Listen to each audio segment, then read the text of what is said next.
Bismillahirrahmanirrahim. Alhamdulillah wassalatu wassalamu ala Rasulillah wa ala alihi wa ashabihi wa man tabi'ahum bi ihsan ila yaumil qiyamah. Amma ba'd. Fa inna asdaqal hadithi kitabullah wa khairal hadi هدي محمد صلى الله عليه وعلى آله وسلم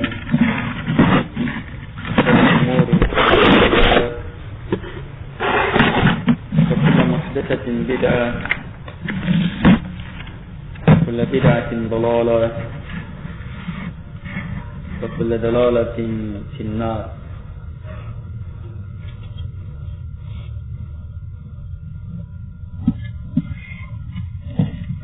Alhamdulillah,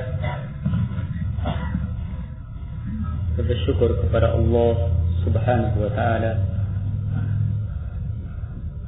yang sungguh semata karena nikmatnya, semata karena rahmatnya, sehingga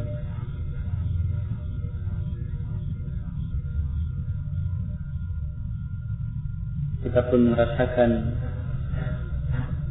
nikmat Islam, nikmat iman ini, yang dengannya kita bisa melakukan keharusan dari Islam dan iman itu. Dan diantaranya kita mampu melakukan kewajiban salat 5 waktu dan bisa menghadiri majelis-majelis ilmu. Sungguh jamaah, betul-betul perlu kita tetapkan diri kita bahwa semua itu adalah anugerah dari Allah Subhanahu wa Ta'ala, karunia darinya, nikmat darinya, keutamaan darinya, yang kalau seandainya Allah Subhanahu wa Ta'ala haramkan, putus, maka kita tidak akan peroleh. Jamaah yang dimuliakan oleh Allah Subhanahu wa Ta'ala,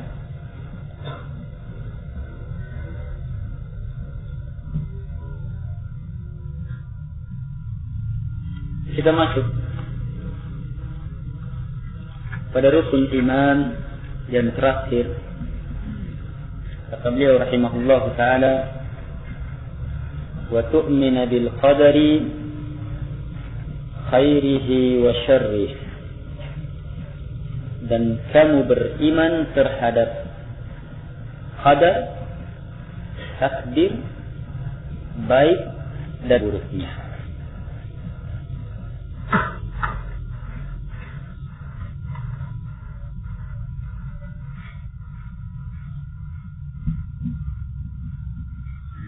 Baik.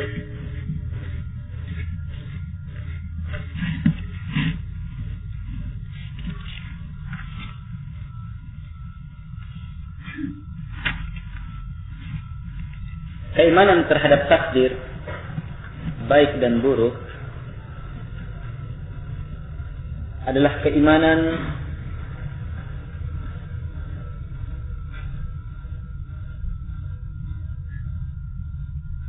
yang sangat luar biasa dalam iman, dan di dalamnya terdapat banyak syubhat, banyak keraguan, banyak ajakan-ajakan yang memalingkan kita dari nilai-nilai iman yang benar. Karena itulah, sebelum kita melangkah lebih jauh, maka pastikan kita berada di asal fondasi agama, bahwa tidak akan kita yakini keyakinan apapun kecuali setelah ada keterangan dari Quran maupun sunnah Nabi sallallahu alaihi wasallam yang sahih. Sebaliknya, kita akan tolak keyakinan apapun siapapun yang menyuruhkannya, kalau ternyata bertentangan dari keterangan Al-Quran dan Sunnah Rasulullah Sallallahu Alaihi Wasallam.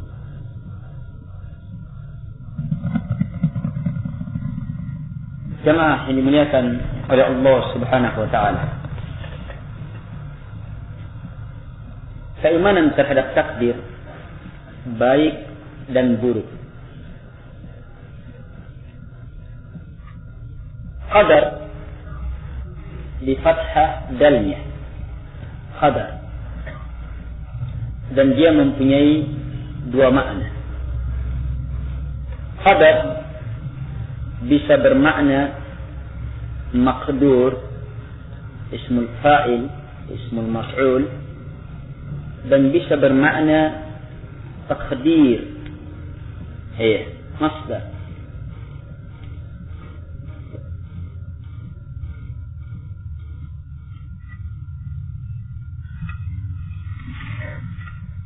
Jadi kalau dikatakan qadar, bisa kembali kepada dua makna ini. Qadar dalam arti maqdur, artinya yang ditakdirkan. Terjadi ini, terjadi itu, lepas dari ini, lepas dari itu, sakit, sembuh, dan yang semisalnya. Apa yang telah ditakdirkan? Ini pasti terjadi. Kalau Allah sudah takdirkan, maka pasti terjadi. Makna yang kedua, qadar dalam arti takdir. Perbuatan Allah menentukan kejadian itu. Dari sini dapat kita memahami satu hal yang sebahagian orang bingung terhadapnya, bahwa dari tinjauan qadar dalam arti makdur yang ditakdirkan, maka di sini terbagi menjadi baik dan buruk. Takdir Allah baik dan buruk yang ditakdirkan. Dan dari tinjauan qadar dalam arti takdir, perbuatan Allah yang maha berkuasa, yang menentukan ini dan menentukan ini, maka ini tidak ada kecuali hanya kebaikan, kemuliaan yang tiada terhingga. Jelas? Dalilnya dalam doa iftitah yang panjang, di antara lafadznya Nabi SAW mengajarkan wasyarru laysa ilaih, wasyarru laysa ilaih, dan syar yang tidak baik laysa sama sekali tidak disandarkan, tidak boleh ilaih kepada engkau.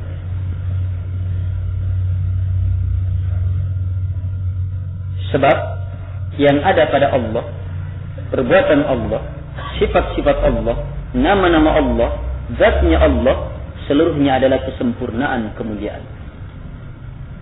Walillahil matsalul a'la, hanya milik Allah sifat al-a'la, yang paling tingginya, yang paling hebatnya. Kalau kita tahu, maka Allah pun tahu, dan yang bagi Allah al-a'la, tahu yang paling tinggi. Kita mendengar, Allah mendengar, dan yang batas bagi Allah adalah al-matsalul a'la, yang paling tinggi, mendengar yang tiada tandingannya, yang sangat sempurna. Demikian pula mentakdirkan, harus yang a'la, yang paling tinggi. Jelas ini?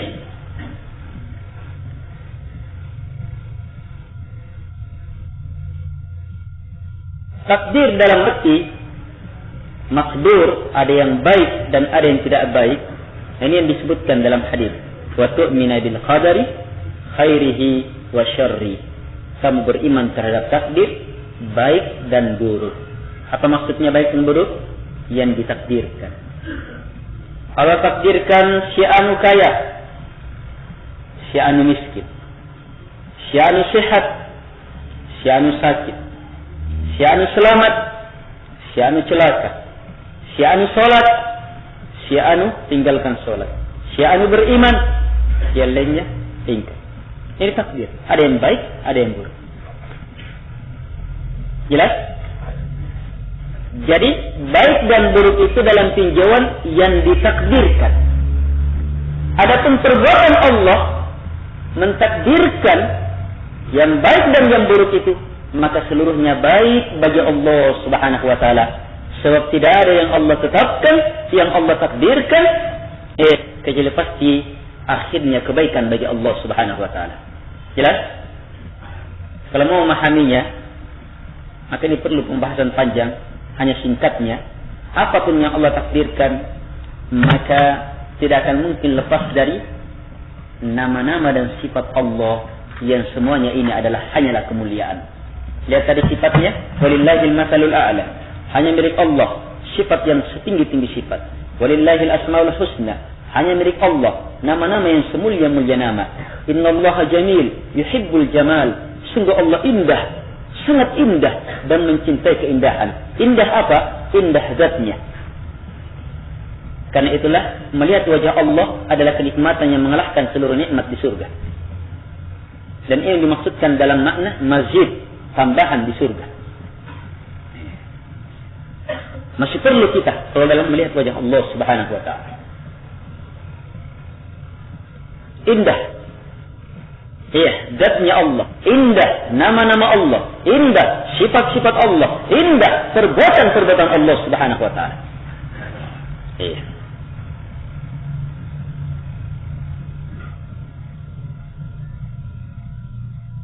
Baik, sisi yang lain, Allah menetapkan ini, menetapkan itu, maka dia tidak lepas dari keadilan, keutamaan, hikmah Allah Subhanahu wa taala. Keadilan, keutamaan, hikmah Allah Subhanahu wa taala. Siapa yang memahami ini, maka dia akan mantap apapun yang Allah tetapkan, maka tetap dia akan memuji Allah Subhanahu wa taala. Apakah hal itu terhadap dirinya atau terhadap yang lain. Keadilan, Allah tetapkan siapa misalnya celaka, itu adil. Sebab dia menginginkan celaka itu, maka Allah sesuaikan dengan keinginannya, kondisinya. Ini adil. Si anu menempuh, menginginkan jalan-jalan kebaikan, Allah tetapkan baik. Maka ini keutamaan. Rahmat, kebaikan dari Allah Subhanahu wa taala. Yang semuanya ini adalah hikmah. Yang tak satu pun hikmah Allah Subhanahu wa taala kecuali sangat luar biasa, sangat indah, yang mana dengannya kita tetap akan memuji dan membesarkan Allah Subhanahu wa taala. Dari sinilah Rasulullah sallallahu alaihi wa ala alihi wasallam mengajarkan doa dalam semua kondisi. Dan doa ini dikuatkan oleh sebagian ulama. Nabi sallallahu mengatakan di antara doa Nabi sallallahu ketika beliau mendapatkan kabar-kabar yang menggembirakan, sesuatu yang menyenangkan hati, ketentuan-ketentuan Allah Subhanahu wa taala yang baik, maka beliau mengatakan alhamdulillahi bi ni'matihi tatimmus shalihat. Segala puji bagi Allah, memuji Allah, segala puji bagi Allah. Yang dengan nikmat-nikmatnya sempurna kebaikan-kebaikan itu. Dan ketika beliau mendapatkan hal-hal yang tidak baik, menerima hal-hal yang tidak baik, dan ini adalah ketentuan Allah Subhanahu wa taala, maka apa kata Nabi sallallahu alhamdulillahi ala kulli hal. Segala puji bagi Allah dalam keadaan apapun juga. Sebab apa? Ketentuan apapun yang Allah tetapkan pada diri kita, tetap kebaikan, pujian, kemuliaan, kebesaran bagi Allah Subhanahu wa taala. Untuk sampai dalam ucapan ini tidak akan mungkin kecuali dengan kesempurnaan keimanan terhadap takdir. Memahami perkara ini. Beda dengan para penjahat, orang-orang yang buruk sangka, yang tidak memahami agama, tidak mengetahui kondisi dirinya sebagai hamba yang zalim, tidak mampu memanfaatkan tempat pada tempatnya, yang jahul, bodoh, dia akan menyangka kepada Allah dengan sangkaan-sangkaan jahat.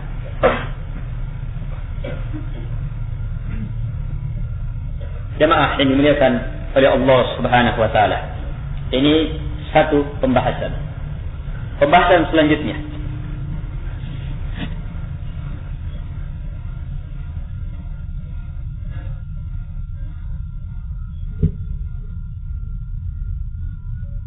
keimanan terhadap takdir adalah perkara keimanan yang sekali lagi jangan tergesa-gesa, tapi pastikan kita berada di atas jalan yang lurus dalam perkara ini. Dasari diri kita di atas pondasi. Akal bukan ukuran, perasaan bukan hujjah. Perkataan orang, semua orang bisa berkata, tapi yang benar hanya yang datang dari Allah Subhanahu wa taala. Kita mampu pahami atau belum? Kalau sudah tahu datangnya dari Allah, maka akui. Tahu hikmah atau tidak, maka akui. Dan ketika kita tidak mampu menjangkaunya, maka kembalikan kepada diri kita yang zaluman jahula. Zalim dan bodoh, dan ini adalah asal manusia. Jemaah yang dimuliakan oleh Allah Subhanahu wa taala. Keimanan terhadap takdir termasuk keimanan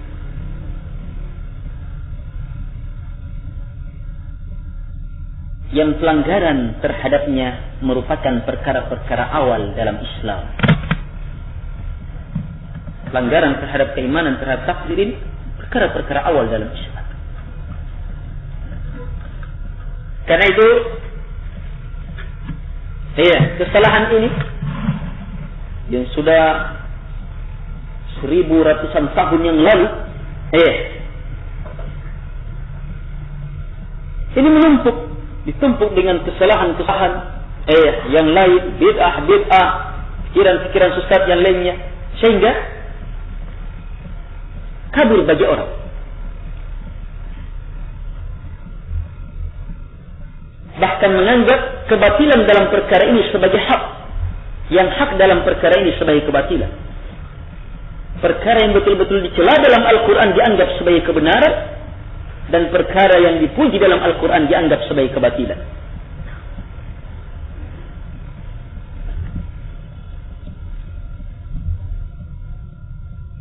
Yang terkenal munculnya awal kesalahan dalam perkara ini pada zaman sahabat Rasulullah sallallahu alaihi wasallam. Setelah meninggal Rasulullah sallallahu alaihi wasallam, di Basrah muncul Ma'badul Juhani yang mengatakan innal amra unuf, yang mengatakan tidak ada takdir, tidak ada penentuan sebelumnya, urusan ini kosong. Dalam arti katanya, nanti Allah tahu setelah terjadi. Jadi dia nafikan Allah tidak tahu. Dia nafikan ini, Allah tidak tahu. Nanti terjadi bahawa tahu. Tidak ada tahu. Ini muncul di Basrah oleh Ma'badul Juhani. Dua orang tabi'i yang dari Basrah bertekad dakwah. Kita akan umrah atau haji, dan kalau kita menjumpai salah seorang dari sahabat Rasulullah SAW, maka kita harus mempertanyakan perkara ini, sebab baru muncul pada zaman itu. Dan alhamdulillah mereka diberi taufik untuk berjumpa di sahabat Abdullah ibnu Umar radhiyallahu anhuma. Hadis ini disebutkan dalam Sahih Muslim dan yang lainnya. Sahih Muslim dalam hadis yang pertama.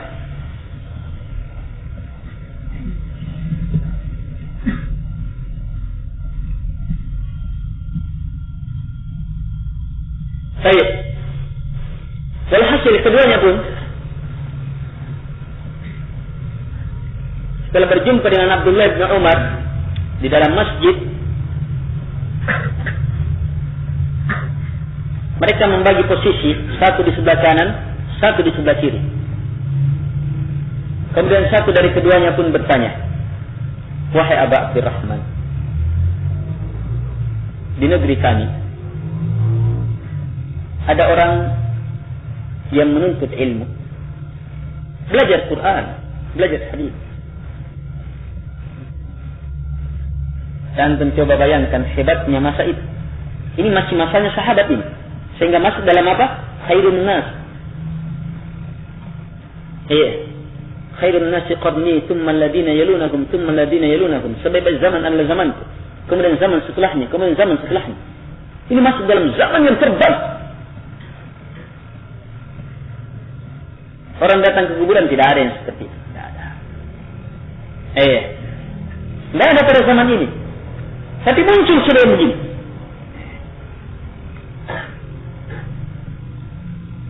Orang ini belajar ilmu, belajar Quran, belajar hadis dari sahabat Nabi SAW. Apa dari orang-orang yang belajar darinya? Tapi ternyata syaitan mampu jerumuskan dalam kesesatan besar, memunculkan pikiran bahwa urusan itu kosong. Allah tidak tahu. Seingkari takdir. Makanya ditanyakan kepada Abdullah bin Umar. Maka beliau menjawab dengan jawaban sebagai orang yang betul-betul memahami takdir itu, hakikat takdir, sebagai hamba Allah yang betul-betul kokoh di atas keimanan terhadap takdir, yang betul-betul memahami akibat dari keingkaran terhadap takdir. Beliau mengatakan, kabarkan kepada mereka bahwa sungguh Abdullah bin Umar berlepas terhadap mereka, benci, musuh, tidak ada hubungan dengan mereka. Bukan lagi antara muslimin satu yang lain, tidak ada hubungan. Kemudian dia bersumpah demi yang jiwa Abdullah bin Umar di tangannya, kalau seandainya mereka berinfak emas sebesar Uhud, maka pasti Allah Subhanahu wa taala tidak akan terima infaknya di jalan Allah sampai mereka beriman terhadap takdir. Sampai mereka beriman terhadap takdir. Kemudian selanjutnya Abdullah bin Umar radhiyallahu anhu menyebutkan dalilnya. Dalil hadis Jibril.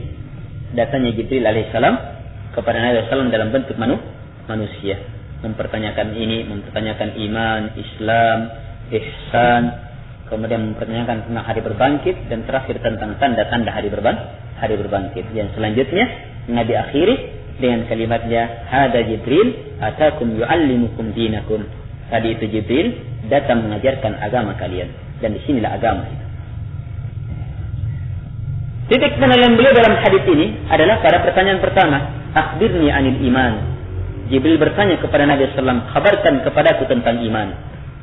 Maka kata Nabi, antu'mina billah wa malaikatih wa kutubih wa rusulih wal yawmil akhir. Untuk takdir Nabi ulangi, wa tu'mina bil qadari khairihi wa syarri. Kamu beriman kepada Allah, kamu beriman kepada malaikat-malaikat Allah, kamu beriman terhadap kitab-kitab Allah, kamu beriman terhadap Rasul-Rasul Allah, dan kamu beriman terhadap hari akhirat. Kemudian wa tu'mina, diulangi kalimat wa tu'mina, dan kamu beriman. Kalau sebelumnya hanya diatafkan, diikutkan, maka selanjutnya wa tu'mina, dan kamu beriman bil qadari khairihi wa syarri, terhadap takdir baik dan buruk.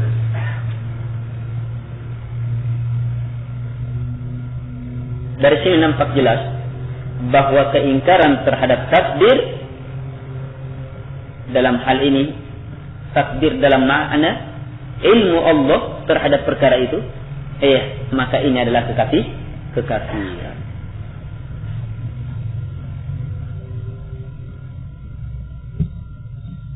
Jemaah yang dimuliakan oleh Allah Subhanahu wa taala.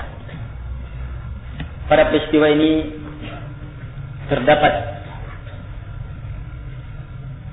ilmu akan bahayanya salah, buruk sangka dalam bersikap terhadap takdir. Kondisi yang betul-betul mendukung untuk beriman dengan iman yang benar, zaman kenabian yang masih sangat dekat, para sahabat yang masih luar biasa banyaknya, ilmu tersebar, tapi bersamaan dengan itu ada orang yang berpikiran jahat dengan pikiran seperti ini. Maka tidakkah kita merasa lebih khawatir? Maka apakah ada jaminan bagi orang-orang yang setelahnya, setelah Nabi SAW telah menyatakan la ya'ti zaman illa wa zamanul ladzi ba'dahu syarrun min, tidak datang sebuah zaman kecuali zaman setelahnya lebih jelek, lebih rusak dari zaman sebelumnya. Karena itu ikhwah, ngeri kalau kita melihat komentar-komentar tokoh-tokoh agama, profesor doktor, bukan sekedar doktor, profesor doktor dalam bidang agama, ternyata luar biasa rusaknya dalam perkara takdir.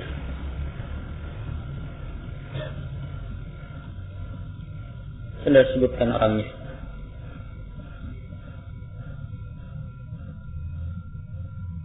Itu pun orang ini doktor dalam tafsir dan terkenal di seluruh Indonesia dan betul-betul dikagumi kitab-kitab, tapi rusak terhadap takdir. Akalnya yang picik, yang sempit, yang telah dikokohkan bid'ah, buruk sangka, menganggap ada di bawah kekuasaan Allah yang keluar dari ketentuan Allah. Ketika dia sulit untuk menetapkan kalau kejadian-kejadian, musibah-musibah dahsyat dan mengerikan itu, itu ternyata juga takdir Allah. Sulit bagi dia memahami. Kotoran.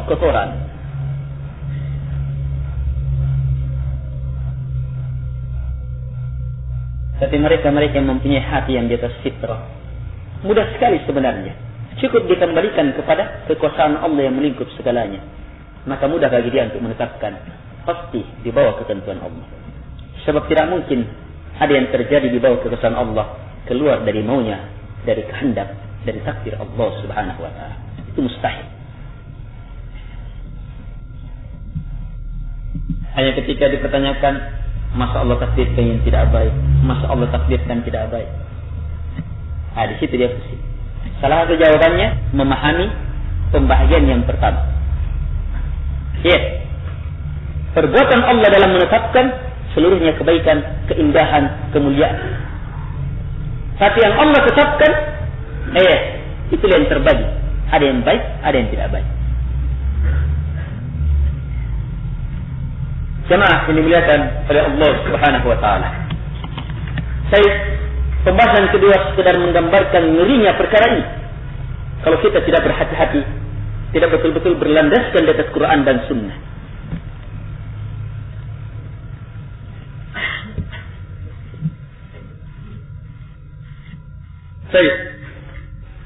Al-Syekh Al-Utsaimin rahimahullahu ta'ala mengatakan, Al-Qadar bifathid dal taqdirullah ta'ala lil kainat hasba ma sabaqa bihi ilmuhu waqtarathu hikmatuhu.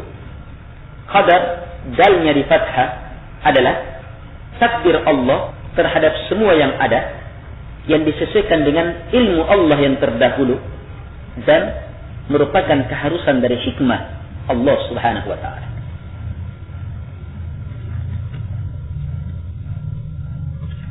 Untuk lebih jelasnya, para ulama alhamdulillah telah menerangkan kepada kita metode singkat praktis untuk memahami, melingkup pembahasan terhadap takdir ini. Kata beliau, al-imanu bil qadar yatadammanu arba'atu umur. Keimanan terhadap takdir di dalamnya terkandung 4 hal. Iman terhadap takdir, imani 4 ini.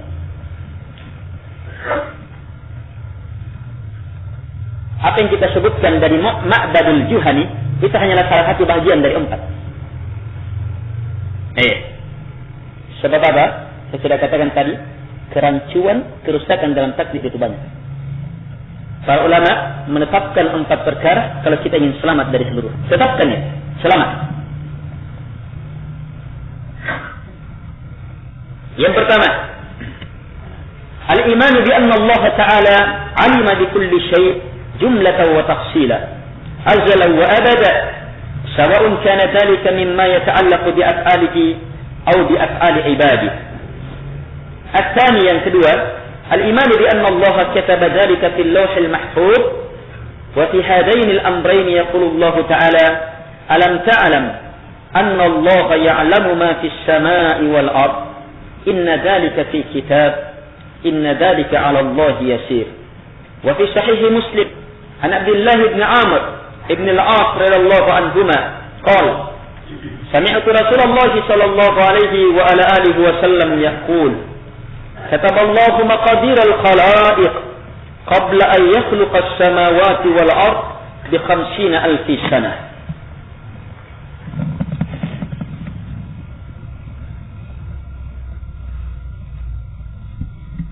Hal yang pertama, singkatnya ilmu.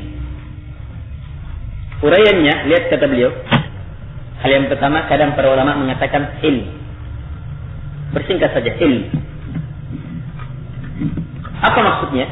Kata beliau, kita wajib mengimani, yakin dengan seyakin-yakinnya, keyakinan yang tidak ada keraguan sedikit pun di dalamnya, bahwa Allah Subhanahu wa Ta'ala betul-betul mengetahui segala sesuatu secara global dan rinci, dulu dan seterusnya. Apakah hal itu berhubungan dengan perkara-perkara perbuatan Allah? Allah tetapkan ini, Allah takdirkan perbuatan Allah, atau yang berhubungan dengan perbuatan hamba?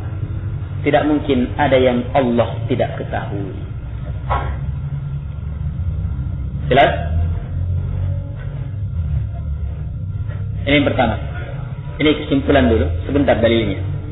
Hanya sebelum lanjut, lihat diri kita. Longgar tidak menerima ini. Kalau ada berat, maka itu ada kerusakan. Ada koslet mungkin. Atau ada underbirnya yang kurang. Ada ini, ada. Yang jelas kerusakan. Dan kerusakan ini bisa menggugurkan mesin seluruhnya.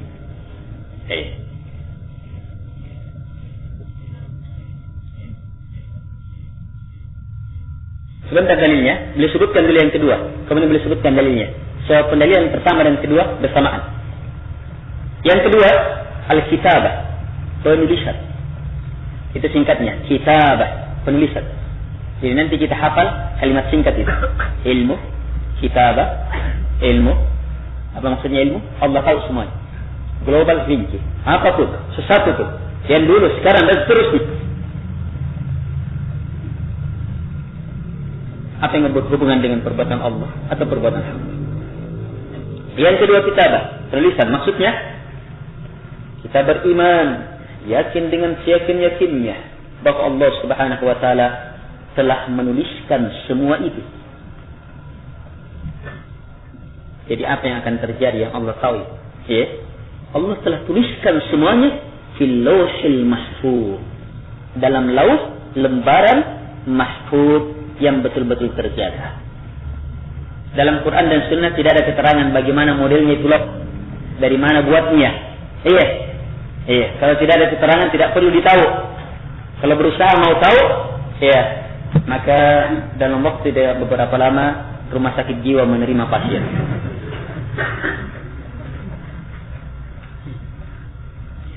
Akan menerima pasien.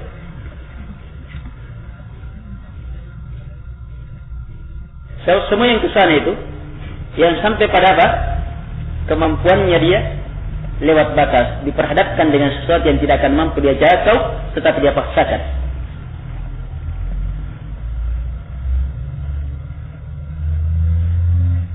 Baik, lepas Lauhul Mahfuz lembaran yang sangat terjaga. Allah telah tuliskan semua itu dalam Al-Lauhul Mahfuz.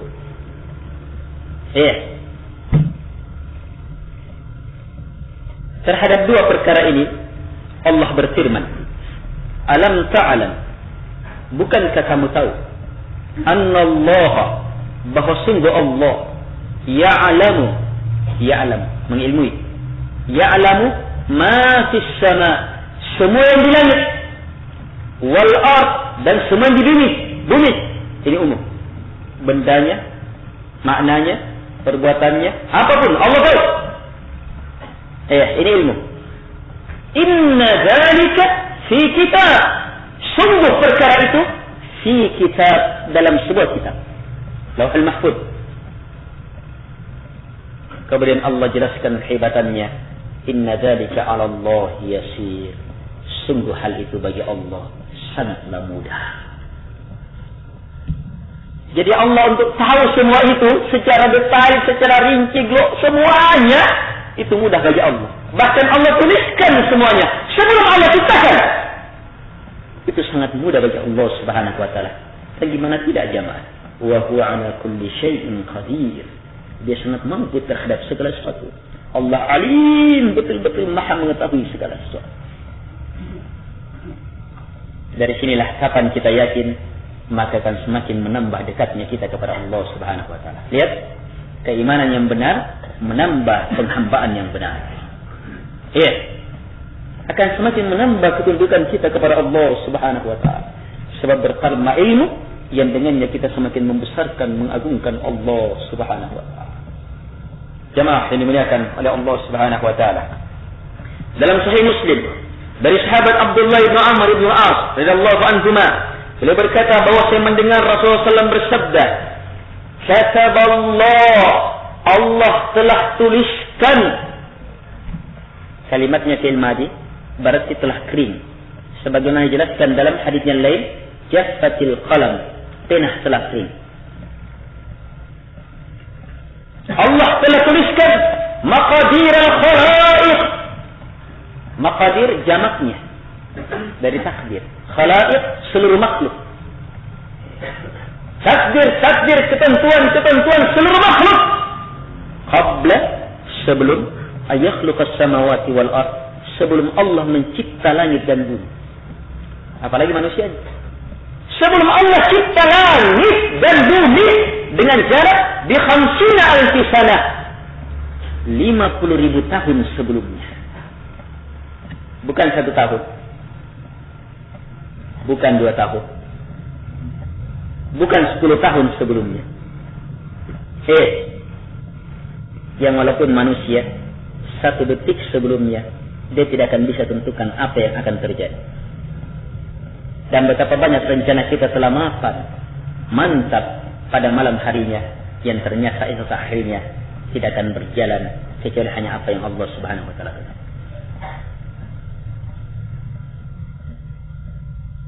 Bukan 1 tahun, bukan 2 tahun, bukan 10 tahun, bahkan bukan 100 tahun sebelumnya, bahkan bukan 1000 tahun sebelumnya, bukan 500 tahun, bukan 5,000 tahun sebelumnya, bahkan bukan 10,000 tahun sebelumnya, 50,000 tahun sebelum penciptaan langit dan bumi. Allah sudah tahu berapa kadar laut, berapa kadar ini, berapa kadar itu, apa yang akan terjadi, siapa penghuninya, siapa yang hidup pada saat ini, siapa yang nantinya meninggal pada jam ini, detik ini, seluruhnya telah tertuliskan. Siapa yang baik, siapa yang celaka, semuanya global dan rinci. Lihat, kalau kita yakini, tidak akan menambah kecuali semakin menambah pembesaran pengagungan kepada Allah Subhanahu wa taala.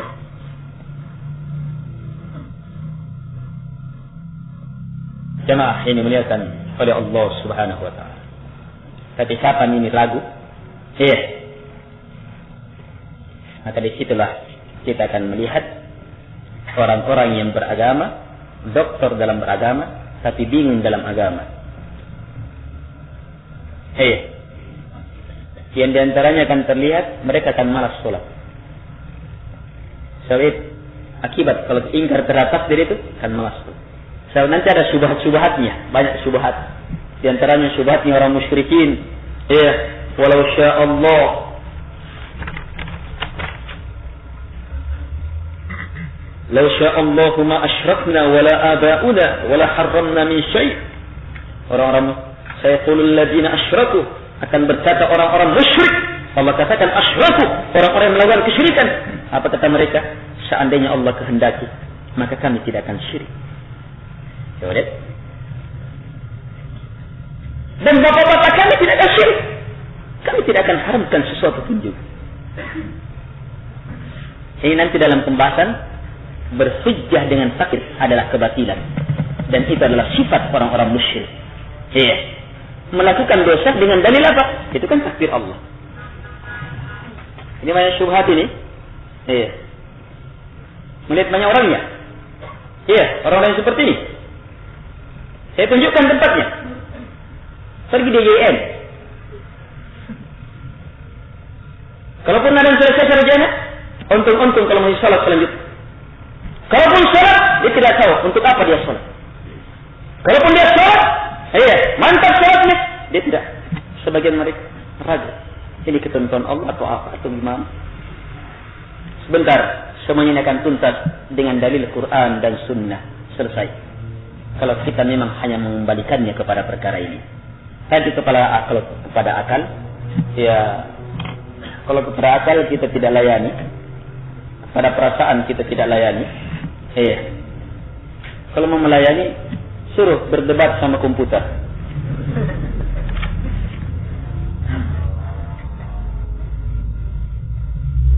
Baik, jemaah yang dimuliakan oleh Allah Subhanahu wa taala.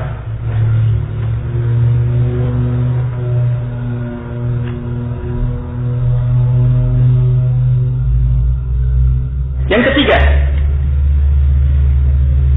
al-imanu bi anna jami'al kainat la takunu illa bi masyiati Allah ta'ala. Sawa'un kana mimma yata'allaqu bi fi'lihi aw mimma yata'allaqu bi fi'lil makhluqin. Qala Allah ta'ala fima yata'allaqu bi fi'lihi wa rabbuka yakhluqu ma yasha'u wa yakhtar. Wa qala wa yaf'alu Allah ma yasha'. Wa qala wa huwa alladhi yusawwirukum fil arham kayfa yasha'. Wa qala ta'ala fima yata'allaqu bi fi'lil makhluqin. Walau sya'allahu lasallatahum alaikum falaqatalukum wa qala walau sya'allahu ma fa'alu fadarhum wa ma yaftarun. Kata beliau yang ketiga, kalimat singkatnya kalau yang ketiga ini masyiah, kehendak. Jadi ilmu, kitabah, penulisan. Ketiga masyiah, kehendak. Apa yang dimaksudkan dengannya? Kita wajib meyakini bahwa semua yang terjadi tidak akan terjadi kecuali karena Allah kehendaki. Kehendaki. Allah kehendaki. Nanti kalau Allah kehendaki, masa Allah kehendaki orang melakukan maksiat, masa Allah kehendaki orang berzina, masa Allah kehendaki. Itu gampang pembahasannya, ringan. Iya, tai kuku. Yang penting kita kembali kepada ayat. Mudah. Hanya sekali lagi perkara ini perlahan-lahan. Saya sangat memahami kondisi kita. Ini berat. Hanya kata singkatnya untuk perkara ini, kehendak itu ada dua. Ada kehendak kauni, ada kehendak syar'i. Kehendak Allah kauni. Apapun yang Allah kehendaki pasti terjadi. Ini kauni namanya. Ada kehendak syar'i yang Allah inginkan tapi belum tentu terjadi. Ini yang dimakan dengan syariat. Kehendak dalam makna syariat. Allah kehendaki kita sholat, kita beribadah, tapi tidak semuanya sholat kan? Iya. Tapi kalau kehendak dalam makna kauni, apapun yang Allah telah tetapkan maka pasti terjadi. Ini dia pembahasan kita sekarang. Iya, orang yang tidak memahami takdir menyamakan semua ini. Kehendak itu sama. Ini dia ini. Di situ titik sesatnya. Tapi nanti akan terbahas lebih dalam lagi. Kita wajib meyakini bahwa semua yang terjadi tidak akan terjadi kecuali hanya dengan kehendak Allah Subhanahu wa taala. Apakah yang terjadi itu berhubungan dengan perbuatan Allah atau perkara itu berhubungan dengan perbuatan makhluk? Lihat dalil-dalilnya yang kembali pada perbuatan Allah. Allah Subhanahu wa taala berfirman misalnya. Ini sekali lagi, ini pendalilan singkat. Pendalilan lengkapnya sangat banyak. Wa rabbuka yakhluqu ma yasha'u wa yakhtar. Wa rabbuka, dan Rabb kamu Allah yakhluqu, mencipta ma yasha', apa yang Allah kehendaki. Berarti kembali kepada kehendak Allah. Jadi Allah menciptakan perbuatan Allah, iya. Apa yang Allah kehendaki? Wa yakhtar, apa yang Allah inginkan. Ayat yang lain, wa yaf'alullahu ma yasha'. Allah berbuat, ini lebih umum.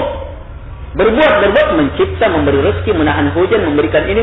Allah berbuat, ma yasha', apa yang Allah kehendaki. Berarti dikembalikan kepada kehendak Allah. Wa yaf'alullahu, Allah berbuat, ma yasha', apa yang Allah kehendaki. Artinya, kalau Allah tidak kehendaki, maka tidak akan terjadi. Jelas? Wa huwa alladhi yusawwirukum fil arham kaifa yasha'. Dialah yang membentuk kalian di rahim kaifa yasha', sebagaimana yang Dia kehendaki. Apa yang Allah kehendaki dikembalikan kepada kehendak Allah. Menggambar, membentuk, mencipta, apa yang Allah lakukan, maka kembali kepada kehendak Allah Subhanahu wa taala. Jelas? Kalau berhubungan dengan maksud di antaranya Allah Subhanahu wa taala berfirman, "Walau sya'allahu lasallatahum 'alaikum falaqatalukum." Kalau seandainya Allah keinginkan, maka Allah akan kuasakan mereka atas kalian sehingga mereka pun membunuh kalian. Ini kalau Allah kehendaki. Berarti Allah perbuatan makhluk melakukan ini, melakukan itu, ini dikembalikan kepada kehendak Allah Subhanahu wa taala. Ayat lain yang lebih umum, walau sya'allahu ma fa'alu fadarhum wa ma yaftarun. Kalau Allah kehendaki, maka mereka tidak akan lakukan. Kalau Allah kehendaki, mereka tidak akan lakukan. Tapi karena justru Allah kehendaki, mereka seperti fadarhum, maka biarkan mereka, wa ma yaftarun, dan apa yang mereka ada-adakan. Semuanya dijelas menunjukkan bahwa semuanya kembali kepada kehendak Allah Subhanahu wa taala. Tidak akan mungkin terjadi kecuali hanya dengan kehendak Allah Subhanahu wa taala.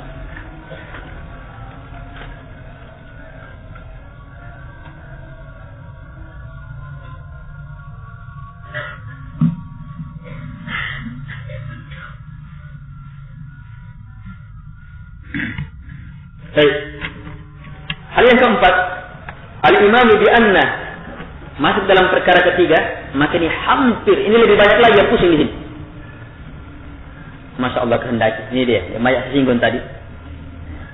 Walaupun perkara-perkara yang pertama, ya mungkin sudah mulai berkurang, mengingkari ilmu Allah. Masya Allah tidak tahu. Harus pasti Allah ketahui. Tapi Allah tidak kehendaki. Dia pusing kalau kehendakinya. Masa Allah kehendaki orang melakukan zina, masa Allah kehendaki, ini pusing dia. Dia hanya memahami kehendak itu satu. Dia tidak bagi kehendak syar'i dan kauni. Padahal kehendak ini terbagi dua dalam Quran dan Sunnah. Nanti penjelasannya lebih jauh. Ar-rabi', yang keempat, al-imanu bi anna jami'al kainati makhluqatun lillahi ta'ala bidawatiha wa sifatiha wa harakatiha. Qala Allah ta'ala, Allahu khaliqu kulli syai' wa huwa ala kulli syai'in wakil. Wa qala ta'ala, wa khalaqa kulla syai'in faqaddarahu taqdira. Wa qala an-nabiyyillahi Ibrahim alaihi salatu wassalam annahu qala liqaumi wallahu khalaqakum wa ma ta'malun. Kata beliau yang keempat, singkatnya kalimat yang keempat ini, al-khalq, penciptaan. Jadi yang pertama, ilmu. Yang kedua, kitabah, penulisan. Yang ketiga, masyiah, kehendak. Dan yang keempat, al-khalq, penciptaan, mengadakan. Allah adakan, Allah wujudkan. Kita wajib mengimani bahwa semua yang ada, semua yang terjadi, itu adalah makhluk. Allah yang cipta, Allah yang adakan. Zat-zatnya, sifat-sifatnya, perbuatan-perbuatannya, seluruhnya Allah yang ciptakan. Sebab tidak akan mungkin ada terwujud tergerak kecuali kita Allah Subhanahu wa taala cipta ada. Ini lebih pusing lagi di sini. Tapi kalau kita kembali kepada firman Allah, maka harus kita buka hati untuk menerimanya. Kemudian kita hancurkan sedikit demi sedikit penghalang-penghalang itu. Allahu khaliqu kulli syai'. Allah adalah khaliq, pencipta kulli syai', segala sesuatu. Benda, zat, perbuatan, pikiran, apapun Allah cipta. Dan ketemu wa huwa ala kulli syai'in wakil. Dan Allah terhadap segala sesuatu wakil. Betul-betul kepadanya diserahkan segala sesuatu. Dalam ayat lain wa khalaqa kulla syai' wa khalaqa, dan Allah telah mencipta kulla syai', segala sesuatu. Allah yang adakan segala sesuatu. Faqaddarahu taqdira, kemudian Allah takdirkan taqdira. Secara pasti.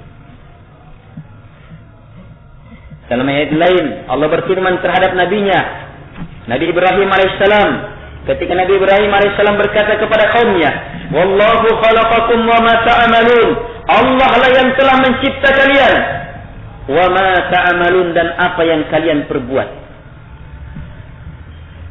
Jadi kaliannya dan apa yang kalian lakukan, Allah yang cipta.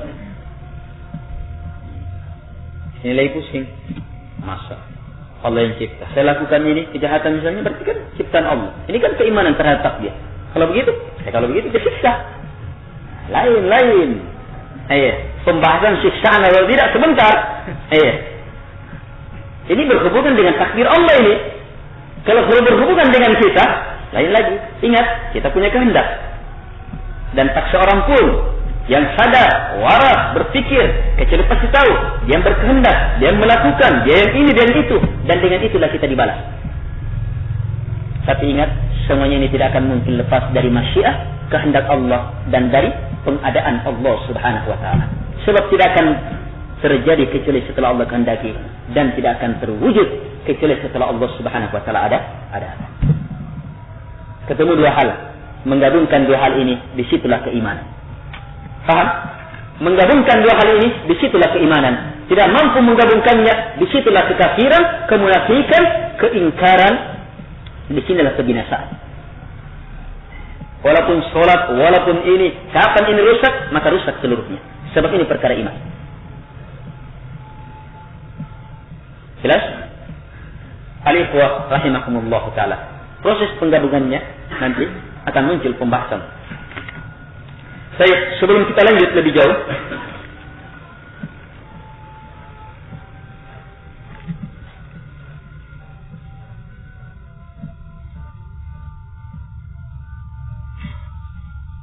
dari sini jelas bahwa keimanan terhadap takdir harus dengan empat itu. Saya sangat yakin dan saya mengharap kepada Allah Subhanahu wa taala betul-betul kita diselamatkan dari perkara itu. Sebagian kita ada yang merasa berat, terutama ketika masuk dalam perkara kehendak. Masa semuanya Allah kehendaki, masa semuanya Allah yang cipta, ada situ. Maka perkara-perkara yang menghalang itu insyaallah taala akan sirna kalau kita tulus menerima perkara ini, ayat ini, ayat tadi. Allah pasti. Terus bagaimana ini? Sebentar, kita akan tuntas. Dalam pembahasan hubungan dengan ini. Ini ada sekitar 5-6 pembahasan dalam perkara ini. Baik. Yang jelas, mantapkan dulu ini. Sebab semua tadi bersumber dari Quran dan Sunnah. Jelas? Pasti benar? Yakini. Dan keyakinan selanjutnya akan saling menguatkannya. Kapan ada yang menyelisihinya, maka itu adalah penyakit. Itu adalah kegelapan yang harus segera disirnakan dengan kekuatan cahaya, kekuatan nur dari ayat-ayat yang telah kita pahami tadi. Perhebat dia, perkuat dia, betul-betul terima secara sempurna, maka dia akan menjadi kekuatan yang sangat hebat dalam menghancurkan penyakit itu. Dia akan menjadi penawar yang sangat hebat dalam menggugurkan penyakit itu. Dia akan menjadi cahaya yang sangat terang dalam menerangi kegelapan tadi. Jelas? Hanya syai'an fa syai'a, sedikit demi sedikit jemaah. Jelas ini? Mantapkan dulu pondasi tadi. Ini rukunnya, beriman terhadap takdir. Jadi iman terhadap takdir Allah artinya kita imani bahwa Allah ketahui segalanya. Global dan ringkih tidak mungkin tidak tahu. Allah telah tuliskan segalanya. Global dan rinci, tidak mungkin Allah tidak tuliskan. Allah kehendaki dan tidak akan mungkin ada yang terjadi kecuali setelah Allah Subhanahu wa taala kehendaki, dan tidak akan mungkin terjadi kecuali karena Allah Subhanahu wa taala yang mewujudkannya, mengadakannya. Lihat ini. Baik. Yang ini saja pemanfaatannya sudah sangat banyak, jemaah. Baik, ini ada satu pertanyaan. Di luar pembahasan, di depan masjid ini ada sebuah tempat yang dikeramatkan dengan orang-orang datang padanya melakukan sembahan. Bagaimana sikap kami sebagai pemerintah setempat dan jamaah masjid? Tolong nasihat Ustaz agar kami bertindak sesuai dengan syariat.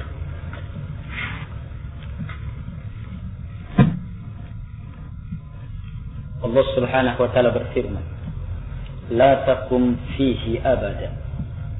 La masjidun ussisa 'ala taqwa min awwal yawm khairu wa ahabbu ila Allah," dan seterusnya. Titik pembahasannya pada awal ayat. Jangan sekali-sekali kamu sholat padanya. Sungguh masjid yang dibangun di atas takwa pada awal hari, Masjid Quba, itu lebih pantas kamu sholat padanya. Ayat ini menjelaskan larangan Rasulullah SAW sholat di sebuah masjid. Masjid ini masjid dirar. Masjid dirar yang dibangun dengan maksud memecah belah kaum muslimin, yang dibangun dengan maksud kemunafikan, kekafiran, yang dibangun dengan maksud merusak, dimanfaatkan oleh musuh. Ternyata sholatnya Nabi yang pasti ikhlas, pasti sempurna, pasti hebat, pasti luar biasa, tetap terlarang di masjid itu. Kenapa? Masjidnya bermasalah. Jelas? Kalau masjid bisa bermasalah, apalagi kalau memang tempat yang memang sudah diperuntukkan untuk selain Allah Subhanahu wa taala. Sebagaimana kuburan, bebatuan, boy, misalnya itu, benda-benda yang dikeramatkan, didatangi, serahkan padanya ini, la ilaha illallah, musibah besar.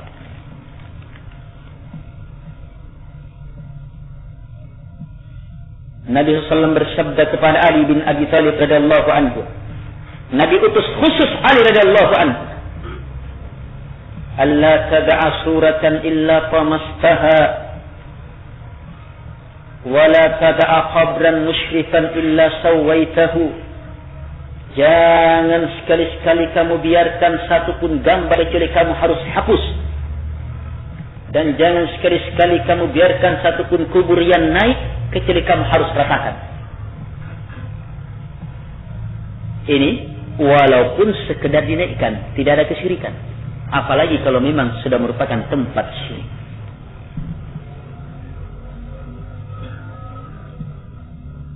Karena itu jamaah, perkara-perkara seperti itu hendaknya ditiadakan di bumi Allah Subhanahu wa taala, tapi dengan cara yang diinginkan oleh Allah Subhanahu wa taala, sesuai dengan tuntunan syariat. Yang bertindak pemerintah, penguasa, yang punya kekuasaan dengan masyarakat sekitarnya. Ini melakukan tindakan menghilangkannya dan semisalnya. Dan lebih baik lagi diawali dengan menjelaskan kepada orang-orang yang datang akan perkara ini. Kalau tidak, maka kekuasaan yang berjalan tuntaskan, maka mau apa? Ini miliknya orang, bukan milik kamu. Orang berbuat sesuai dengan apa yang ada miliknya. Kalau berkeras, masuk ke mahkamah, masuk ke pengadilan. Tanah saya, masuk ke tanah orang dan melanggar. Apalagi berbuat maksiat di dalamnya. Dan ini adalah maksiat terbesar.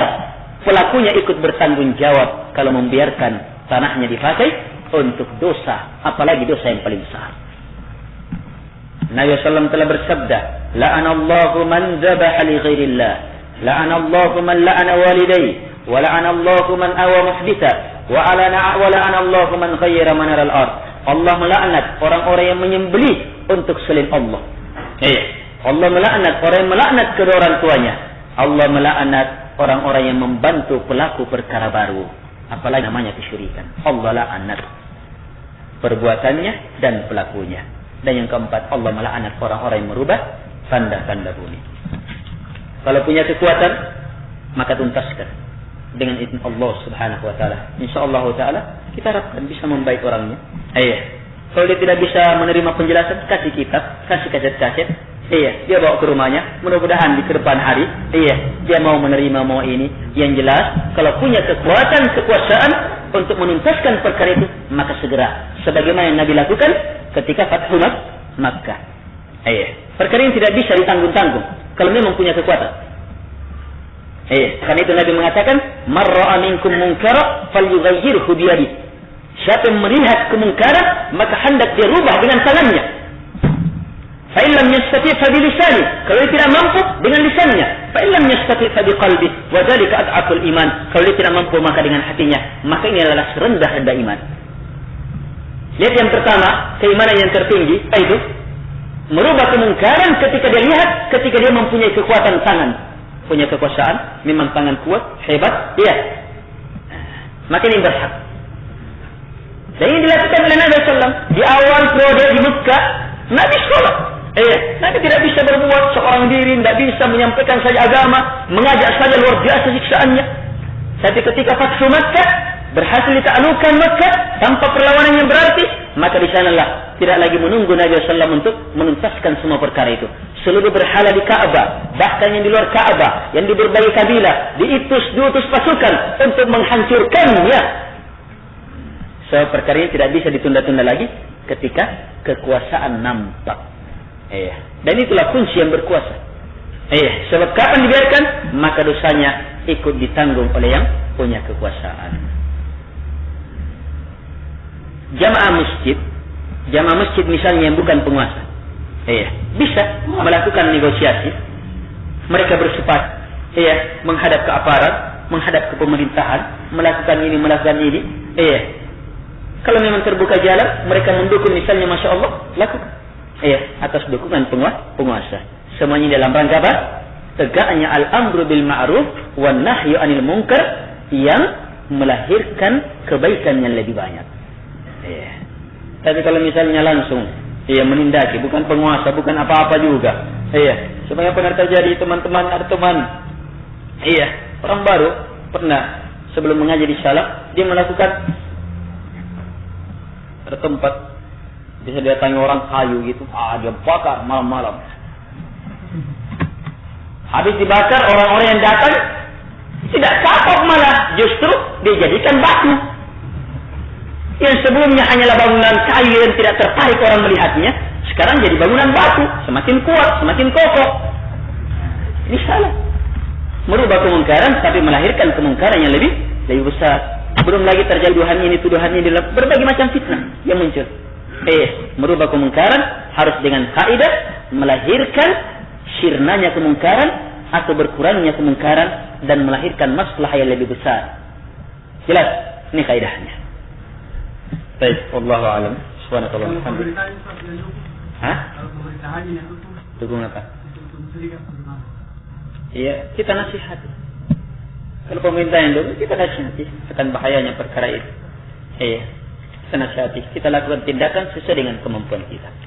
Yang jelas, tidak dibenarkan untuk melakukan tindakan brutal sesuai dengan tuntunan agama. Lain halnya kalau misalnya kita yang punya tanah misalnya. Kalau kita punya tanah kan berarti kita berkuasa kan? Dia tidak ada pemerintah. Kalau kita punya tanah, ngajar masuk tanah saya ini buat syirik, ayo keluar. Bahkan itu hukum pemerintah. Orang yang melakukan di lokasinya orang, itu pemerintah dukung. Mau tidak mau, bahkan pemerintah bisa dipecat, bisa diperadilkan ke pengadilan sebab haknya seseorang. Subhanallah, alhamdulillah.